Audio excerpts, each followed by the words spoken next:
Yang memeriksa perkara tindak pidana korupsi atas nama terdakwa baru masuk.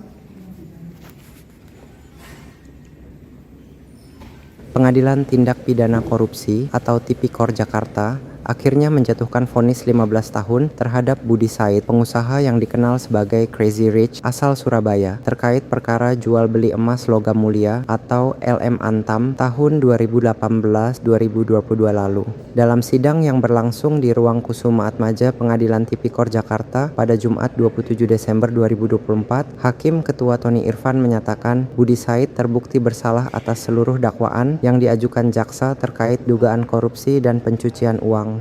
Majelis Hakim dalam amarnya menyebutkan proses jual beli tersebut melibatkan beberapa pihak internal PT Antam dalam proses hukum terpisah. Menimbang bahwa sebelum majelis hakim menjatuhkan hukuman atas terdakwa, maka sesuai ketentuan 197 ayat 1 huruf F KUHP, terlebih dahulu majelis hakim akan mempertimbangkan hal-hal yang memberatkan dan hal yang meringankan pada diri terdakwa. Keadaan memberatkan, perbuatan terdakwa telah mengakibatkan kerugian atas keuangan negara. Perbuatan terdakwa telah memperkaya diri terdakwa sendiri dan orang lain. Keadaan yang meringankan, terdakwa belum pernah dihukum, terdakwa bersikap sopan di persidangan dan tidak mempersulit jalan persidangan, kemudian terdakwa memiliki tanggung jawab keluarga. Menimbang, oleh karena terdakwa nyatakan terbukti bersalah menjatuhi pidana, maka sesuai pasal 222 KUHP, terdakwa harus dibebani untuk membayar uang pengganti. Memperhatikan pasal 2 ayat 1 Undang-Undang tentang Pemberantasan Tindak Pidana Korupsi, pasal 3 Undang-Undang tentang Pencegahan dan Pemberantasan Tindak Pidana Pencucian Uang, Undang-Undang nomor 46 tahun 2009 tentang Pengadilan Tindak Pidana Korupsi, dan Undang-Undang nomor 8 tahun 1941 tentang Hukum Acara Pidana serta peraturan perundang-undangan lainnya. mengadili. 1. Menyatakan terdakwa Budi Said terbukti secara sah dan meyakinkan bersalah melakukan tindak pidana korupsi dan tindak pidana pencucian uang secara bersama-sama dan berlanjut sebagaimana dakwaan ke-1 primer dan dakwaan ke-2 primer. 2. Menjatuhkan pidana kepada terdakwa Budi Said oleh karena itu dengan pidana penjara selama 15 tahun, denda sejumlah 1 miliar dengan ketentuan apabila denda tersebut tidak dibayar diganti dengan pidana kurungan selama 6 bulan. 3. Menjatuhkan pidana tambahan berupa pengganti uang terhadap terdakwa sebanyak 58,841 kg emas antam atau setara dengan nilai sejumlah 35.553.893.372 rupiah atau 99 sen sebagai pengganti atas kerugian keuangan negara akibat tindak pidana korupsi yang dilakukan oleh terdakwa dan terhadap harta benda terdakwa yang telah dilakukan pemblokiran nomor 1 sertifikat 02 sampai dengan sertifikat hak milik nomor 0034, di mana apabila terdakwa tidak dapat membayar uang pengganti selama 1 bulan setelah putusan mempunyai kekuatan hukum tetap, maka harta bendanya dapat disita dan dilelang untuk menutupi uang pengganti tersebut. Dan dalam hal terdakwa tidak mempunyai harta benda yang mencukupi untuk membayar uang pengganti, maka diganti dengan pidana penjara selama 8 tahun. Sebagaimana yang terlampir di dalam tuntutan di komprom untuk dipergunakan dalam perkara yang lain dan gali-gali semua.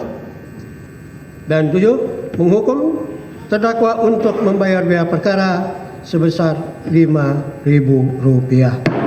Silakan duduk.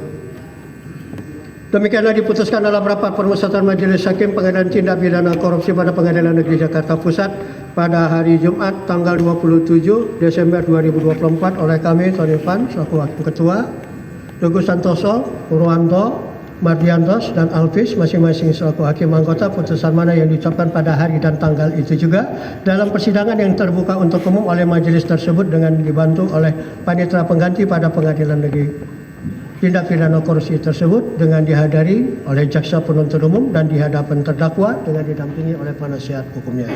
Ya, jadi itulah yang sudah kita putuskan terhadap perkara saudara. Ya, oleh karena itu terhadap putusan ini saudara masih punya waktu untuk melakukan upaya hukum, yaitu menerima, pikir-pikir, atau merasa keberatan untuk mengajukan banding dalam tempo waktu 7 hari sejak putusan ini diucapkan sebagaimana ketentuan peraturan perundang-undangan. Perkara bermula dari transaksi jual beli emas LM Antam pada tahun 2018 lalu, di mana Budi Said merasa dirugikan atas jumlah emas yang diterima kurang 1 ton atau setara 1 triliun rupiah. Ia mengklaim adanya perbedaan signifikan antara jumlah yang dibayar dan jumlah emas yang diserahkan oleh pihak Antam. Vonis 15 tahun tersebut lebih ringan dari tuntutan dari Jaksa Penuntut Umum Kejaksaan Agung RI. Sebelumnya, jaksa menilai perbuatan Budi telah memenuhi unsur perbuatan berlanjut yang terjadi antara Maret 2018 hingga Juni 2022 dengan kerugian negara mencapai 1.136 kilo emas Antam atau setara lebih dari 1 triliun rupiah. Atas perbuatan tersebut, jaksa menuntut Budi Said dengan pidana penjara selama 16 tahun, denda sebesar 1 miliar rupiah, serta membayar uang pengganti kepada negara 58.135 kg emas senilai 35 miliar rupiah dan 1.136 kilo emas setara 1 triliun rupiah. Atas vonis tersebut, Budi Said melalui pengacaranya langsung menyatakan banding.